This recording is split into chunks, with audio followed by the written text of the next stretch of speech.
Hi.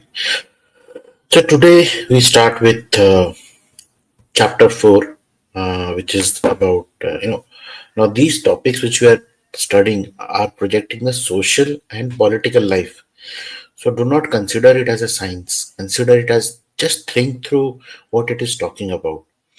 Now, here it is at the level of class 7th. So that kind of content is given for a 7th class student or a student of 11, 12 years age to understand. But you all are graduate. You have already become a graduate. You are, maybe working. So these topics will make you think because you have now the experience. You have witnessed the world life around you, whichever places you have done your schooling, you have done your education, graduation, college, you've traveled in a bus, train, or on the daily auto, or however.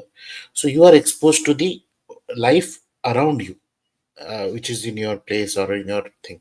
So in that regards, consider these topics as something giving you a input to think. So, with that broad mindedness, let us just go through what this chapter talks about.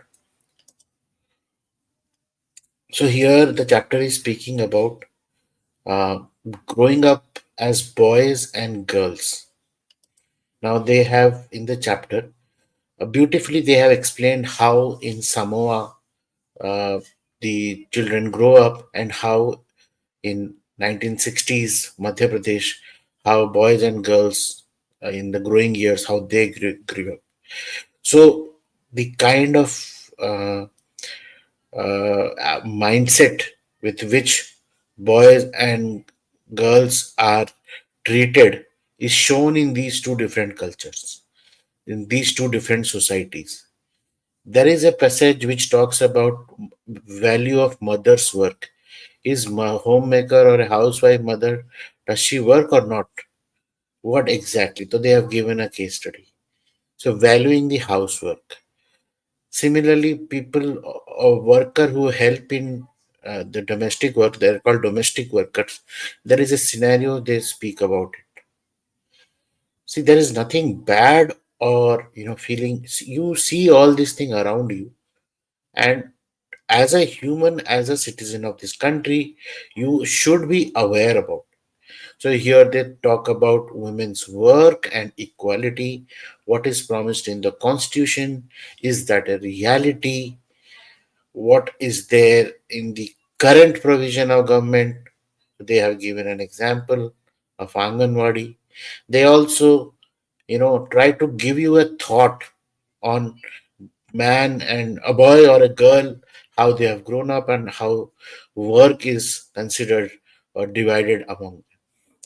So if I have to summarize this chapter note, so I would say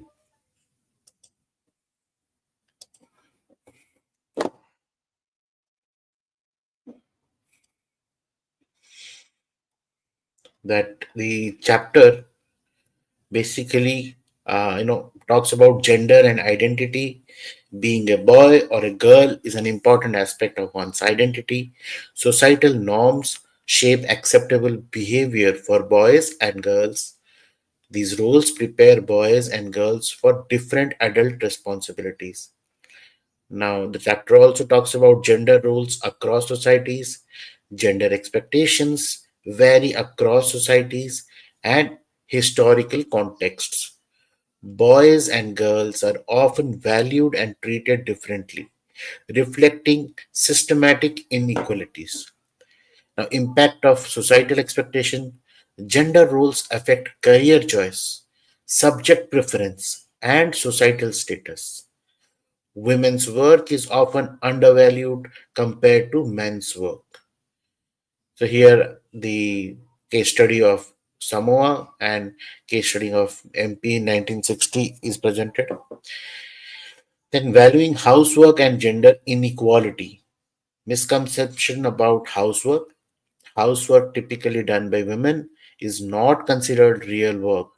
This is the scenario, and maybe that exists at your home also. But yes, it is the truth we are living in.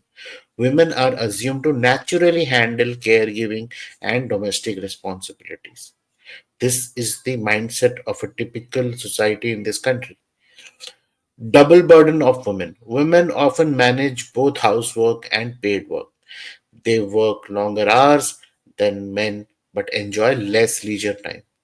Experiences of domestic workers face low wages, disrespect, and exploitative conditions.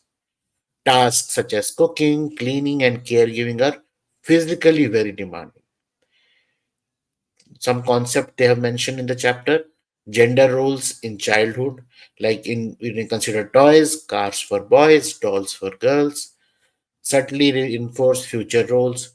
Children are socialized into behavior like being tough for boys or soft spoken for girls.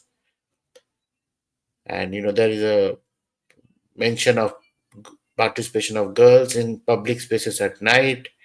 And then they also talk about a data of how many men and women work in Haryana and Tamil Nadu. So these are some point which the chapter focuses. I have created an MCQ for it also. You can go through them, and basically you need to understand these are the social realities, and this is where the social challenge comes. As a civil servant or a development uh, officer would be what we call, you would have to understand that each society of this country, wherever you are posted or any state, they have their own particular peculiar aspect of looking at boys and girls, and what kind of inequalities, what kind of opportunities exist. Everything is very very different. It starts from education. It starts from, in fact, many of you would be witnessing the same thing at current phase of your life. If you are 20 to 23, parents of girls would be considering that when to get you married if you are a girl. If you are a boy, the parents would be how fast can you settle in a job. These are something very very typical in the society, and in fact our career choices also become like that. But let me take a pause. When you have thought of becoming a civil servant and preparing for this exam, it is not gender discriminatory. As boy or a girl, you have to deliver the governance in the same spirit to entire society wherever you're posted, and your mindset should be such. So that's my appeal. So with this chapter is over.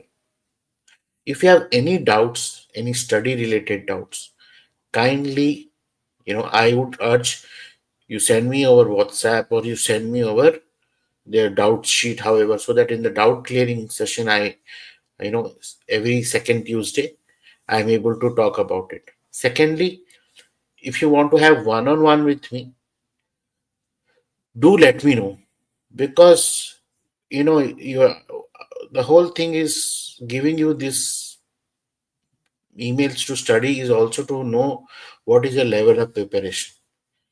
And if you think I can be trusted as a mentor, kindly book your one on one. Okay.